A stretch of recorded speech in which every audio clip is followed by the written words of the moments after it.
What's up, YouTube? Welcome back to the channel. And before we get started, I have a quick question for you.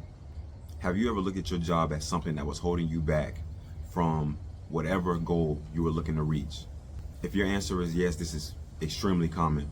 To be honest, a lot of us look at our jobs as almost like a voluntary prison. But I realized early on, whenever I was on the boat, whenever I was working my other job, that it really doesn't have to be this way. So stay tuned as I will talk about how I used my W-2 in order to jumpstart my investing journey and how you can do the same if you're looking to do the same. So yes, thank you for all the support. Continue to like, share, subscribe. Let's get all this type of information out there. You know, there's so much brain rot on the internet now. Let's try to get real information out there, more information about real things to younger people, older people, middle-aged people, whatever, so that we can create a better society. We will all become better because of the level of information that we're giving and that we're sharing. Without further ado, let's get right into it. Now, there are two reasons why most people have a negative outlook on their job. One is because they have no actual plan. A lot of people go to the job and they're just there. There's no actual strategy. There's no bigger picture for them. And two, they are not thinking or dreaming big enough. I think that while we're in school, there's no emphasis, and I mean no emphasis at all, on having dreams, thinking big, and pursuing those goals that we set out to achieve for ourselves. So with that being said, we go into the workforce after graduating high school or college, and I guess that's just the end of some people's story. And it doesn't have to be that way, but that's the reality for most people. But in reality, we should be accustomed to dreaming bigger. We should be accustomed to thinking of ourselves as bigger than what we are now, as if we have limit or unlimited potential in this life. And we should every day be striving to understand where we can get better so that we can live up to our potential. So yes, we have to get more accustomed to thinking bigger and dreaming bigger. Now, let's be clear. There are also people who enjoy their job and they are passionate about their job. Now, if that's the case for anybody watching this video, then you won't need any advice on how to enjoy your job or how to have a more positive outlook on your situation at the moment. But we can all use some advice on how to dream bigger, how to expect more from ourselves. So with that being said, I've split this video basically into two parts. There's a mental shift that has to happen whenever you are looking to use your W-2 as a stepping stone into investing. And it's also a financial shift, of course, because there's obviously money involved. So there has to be certain things that you might not have understood about money, or you've been overlooking about your money, that you have to pay issuance to in order to really strategize and really be able to materialize the plans you have for your W-2. So the first part obviously is the mental shift, because everything starts with the mind. When the average person goes to work, they basically clock in to be a robot for the next 8, 10, 12 hours, and that's fine. It's just about the other part of the day after they clock out. What do they do with that time? In general, this is most of us, right? I still have to go to a job, and I'm still looking to get another boat job so that I can continue to supplement my investing and other things I want to get into, the content creation. But honestly, there's a lot of mindlessness that goes into working these jobs, and there's not enough strategy or intention when it comes to the future of the average person. So this leads to things like living paycheck to paycheck, becoming frustrated, and ultimately feeling stuck. For this exact reason is why we're looking to use our W-2 as a tool to elevate us, not stagnate us. But it starts with our plan first. It starts with our plan. What will your plan be? One thing I knew whenever I got onto the boat the first time, first hitch, I remember thinking, you know, seeing the people I was working with, seeing the environment that I was in, I knew I did not want to be doing this for too long. So I knew that as soon as possible, I had to think of something. What could I do with the money that I was earning, good money, in order to speed up the process of living a life that I wanted to live? You know, I've always heard the saying, you don't want to live your life, you want to design your life.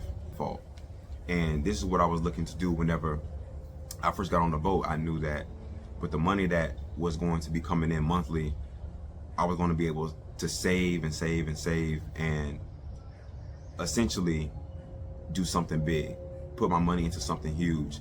I didn't know what it was at the time, but that was the mindset I had coming in. But with knowing that, I knew I had to become comfortable with some things that I was formerly uncomfortable with. I had to be away from home for a certain period of time, a month to be exact. I had to share a room, you know, with somebody on the boat a lot of times. I had to cook on the boat. That was not fun. Didn't like not 1 second of it. All of these things I had to accept in order to get to my ultimate goal, which was save until I figure out something to put my money into. One of the things I had to become accustomed to is self-control. That's one of the first things in the mental shift that we have to understand. Self-control, we understand, is pretty self-explanatory in the name, so controlling yourself. But also think about controlling your mind. On a day-to-day basis, whenever we're on the job, there's so many things we can complain about. The people, the environment, the work itself. Instead of being so concerned with what's bad about the job and how much you don't want to be there, continue to think about the bigger picture, which this is actually some advice to myself as well, as I can get into a habit of complaining a lot, especially whenever I was on the boat. So I've realized how much self-control, and I guess you can call it self-mind control, comes into play whenever you're always looking towards the future, in a healthy way, because you always have to stay present. But with that being said, being present is a huge part of this as well, because in the situation that you're in, you might as well, just off the fact that you're there, you might as well give it your all. You might as well lock in. That's what we have to do, is lock in on the goal that we're looking to achieve.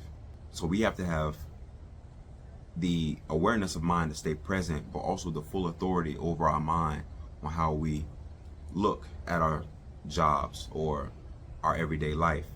Another thing is diligence. Once you understand what your plan is, whenever you figure out what exactly you're going to do, whether that is invest, or you're going to start your own business, or you're going to improve some type of skills that you can monetize, there has to be diligence whenever you're on these jobs. Ask yourself, once you find out what your plan is or what your passion is or whatever, am I willing to work this job? Am I willing to continue with this W-2 until I reach my goal? I was on the boat for almost 2 years before I bought my first property. I understood that all the difficult things that I was dealing with in that environment for that period of time was going to pay off. I just had to stay focused. We have to get used to staying focused. It's hard, but it's a necessity. Diligence ties a lot into perseverance. Now, this is not to say that you put up with everything from everybody. If things become legitimately too much, too toxic, or too overwhelming, too overbearing, that's all for you to decide if it's worth picking up, because there's always another job, right? There's always somewhere else for you to work. So you don't want to get so caught up into staying somewhere to the point that you let your W-2 control you. There's no room for you to be selling your soul as a human being. At the end of the day, you are a human being. So you have to make sure that your mind is in the right space to continue, not just continuing regardless of where your mind is and where your spirit is. Sometimes you do have to let go, and it's using that discernment on when to let go. So yes, so self-control and diligence are extremely important. But the third would be strong mental fortitude, right? So you have to, what I mean by that is, there will be so many people in our lives or outside of our lives that have so many things to say about our goals, that have so many things to say about what we're looking to get into, if you ever express them or they overhear you talking about them. And good or bad, we have to make sure that these comments do not deter us from our focus, especially when you consider that most people put limits on other people because they put those same limits on themselves. So if they were not able to overcome these things within their mind, they might not want to see you overcome these things in your life. So make sure that you have that armor protection around your mind, so that whenever these people, these haters, send shots, it repels and it hits them right back in the face. And this comes with growing in self-belief, growing your self-belief, growing that confidence within yourself. As you're engaging in figuring out what your plan will be, because you're doing something meaningful for your own life, you become more confident. I've seen that myself. You become more confident, you become more, fortune favors the bold. So you become a little more ready to risk certain things. And remember, it's all about calculated risk, not being reckless. But with that confidence, it's easier for you to disregard what the average person may say about something that you're looking to achieve. So yes, strong mental fortitude, self-control, diligence. This is the components. These are the components of the mental shift that has to occur before you really step in to your investing journey or your business building journey or your skill building journey. We have to have that mental shift first, and that will lead into our financial shift. Now, what you'll notice is that everything that I've said about the mental shift that has to occur can also be translated into the financial shift. Diligence, self-control, strong mindset. These can all go into the finances as well. And this all leads to you not being controlled by your W-2. So let's think about the advantages of the W-2 within the financial shift that has to occur. First of all, you have predictable income. So these are things that we can look at as positive aspects of our W-2, of our jobs. We have predictable income. This shows stability for when you're getting into, in my case, real estate, and I'm talking to lenders and loan officers. You having that predictable income just shows stability. They understand that every week or 2 weeks you will be getting a set amount that's expected, so that whenever they give you that loan, they'll know that you have the capability to pay it. So this was amazing whenever I was on the boat and I was saving intentionally. So like my paychecks, I was saving at least 80%, 85% of my paychecks because of the situation I was in, living with my parents and not having as many bills as I have now. It was easy for me to save. And I also have not been a huge consumer in my life. Like, I'm not a huge spender. So it was easy for me to just stack money up over time and then get to the point to where I could invest. And that obviously led to the first property, which led to house hacking, and which also led to having to sacrifice some things, as I brought up before. But remember how I talked about self-control. You have to control your spending. That's always come pretty easy to me, understanding what I need and what I want, and being able to judge,